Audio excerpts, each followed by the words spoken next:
welcome to my channel, or welcome back to my channel. My name is Yosha and I'm your go-to girl for all things real. Today we're going to be talking about working in corporate America and just working in general as a black woman, and some things that I've learned over the years since I've graduated from school. Challenges, things that will help you progress, things that I feel didn't necessarily help me progress. And ultimately, it'll be an open dialogue because I invite you to comment and share your experiences. Let me know if something that I say resonates with you or if you have had a similar experience. And with that, I'm gonna go ahead and get into this video. So, a little background about me. I graduated from Clayton State University with a bachelor's in communications and media studies. I wanted to use my degree straight out of college, but of course, like many of us, that just wasn't what happened. I was also like 34 weeks pregnant with my son Josiah when I graduated from college.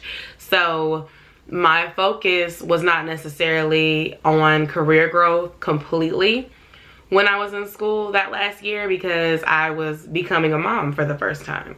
So when I graduated, I basically focused on motherhood, but I was applying for jobs in my field. I wanted something that was full-time with benefits because I had someone to take care of. And so I ended up running into this lady who told me about an opening. She was like, it's a good company. They have great benefits. You don't even have to have a degree to work there, but if you do, that's gonna help you move forward. So I took her advice and I ended up applying while I was pregnant, and I got a job working in an entry-level contact center role. Anyone could do this role. You did not need a bachelor's degree to do the role, but that's where I started.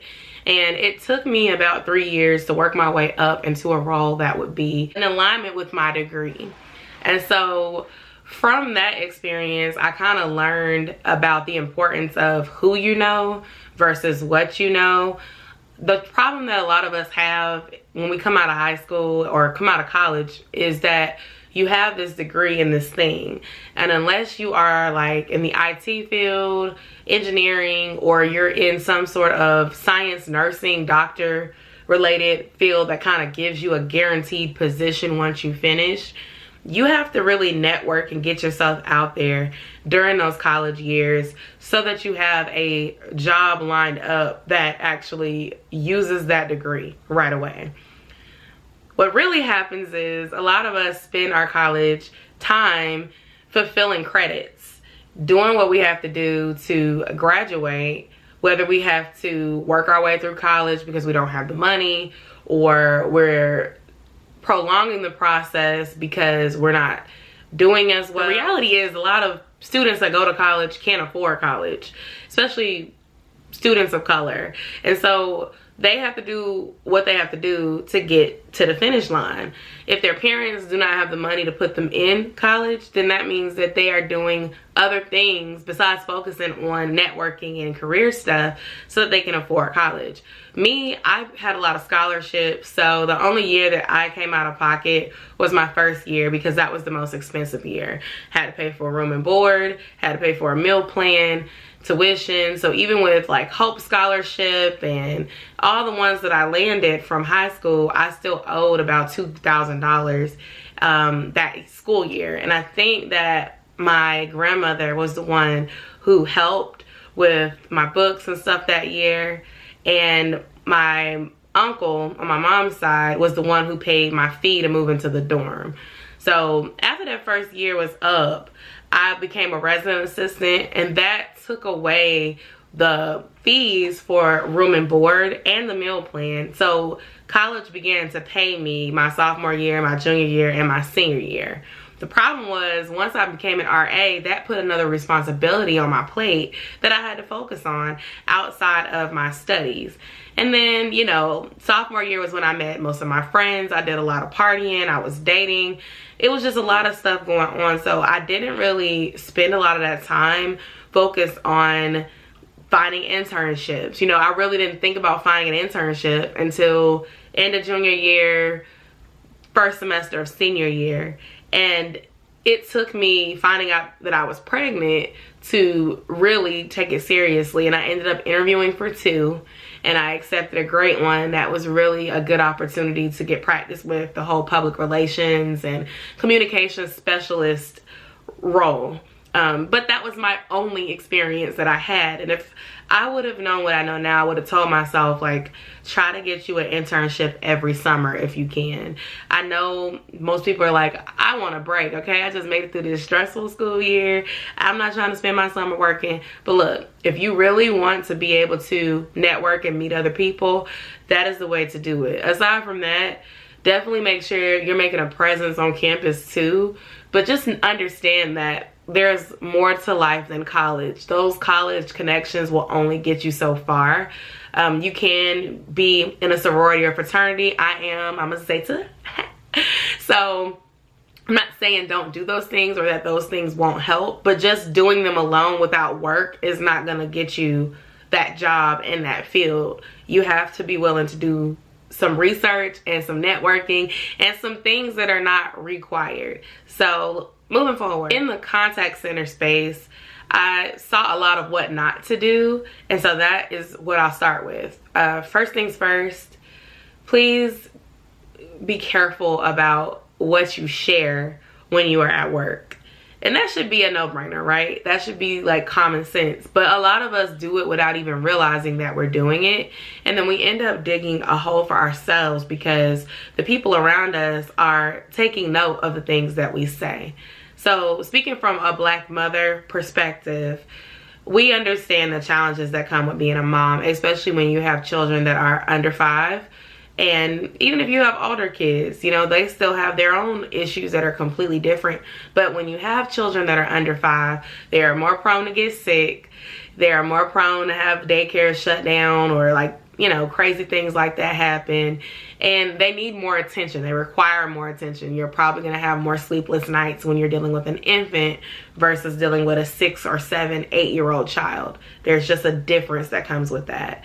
And so what you want to do is be sure to be upfront about what you need, rather than accepting a position that you know doesn't really work for you as far as time, and then constantly being the person that has to say, well, I can't because I have to get my son. I can't because my daughter, daycare is requiring us to be there by 7 or 6 or whatever the time is.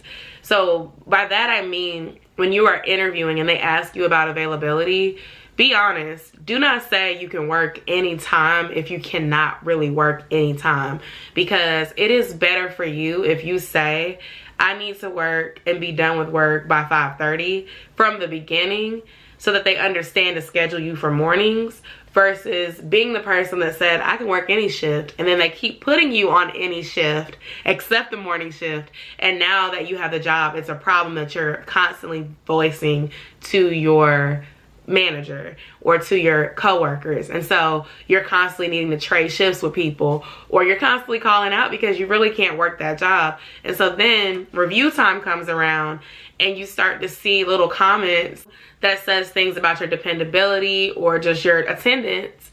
And it's like, although those are performance related, it is a result of what you've shared. The other thing is, if you decide, hey, I don't want to work in the role that I started in for the rest of my life, your managers consider everything that you've said, done, your performance, all of that, the culture, your attitude, when they're looking to promote someone. And so if you've shared that you have baby daddy issues at home, or your child is autistic and you're not getting a lot of sleep, or even that your child has asthma and it flares up really bad, your manager may decide that this new role might be too much for you. And so you have to be very careful about what you share. Now, certain things you are gonna have to share. Like, for instance, if someone passes away and they're on that bereavement list, you need to share that with your manager. You need to share that with your HR partner. But don't be afraid to share certain things with your HR partner instead of your coworker or your manager, because the thing is, sometimes in certain type of roles, especially like a contact center, call center space, people can be messy, even the manager. And so you need to share only what they need to know. You don't need to talk about everything that you're going through with them, because it will be used against you whether you know it or not. People decide to make decisions for you as a mother because they might feel like it's too much for you to handle, even though you know that it's not too much for you to handle. So just be careful about that. With coworkers, watch and observe. A lot of these people are not your friends. A lot of these people are fake. You do not need to tell them your business. Keep them off your social media. Don't be their friend outside of work, because they're not your friend. Y'all are there because y'all have a job to do, and that is what is the relationship. 9 times out of 10, if you leave the company or if they leave the company, you're not gonna continue to talk to these people once they are gone, because you no longer have anything in common. Now, occasionally, certain coworkers become like family, and we're not talking about that. We're talking about generally, these people are not your friend. They do not care. They do not want to know what's going on with you, and they will bring up things that you've told them or things that they've seen. For instance, if you're following them on social media casually, and it can end up causing problems for you later.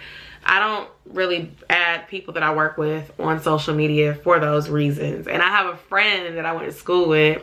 She always jokes about if Facebook recommends one of her coworkers, she immediately blocks them. And I just bursted out laughing because I understand why.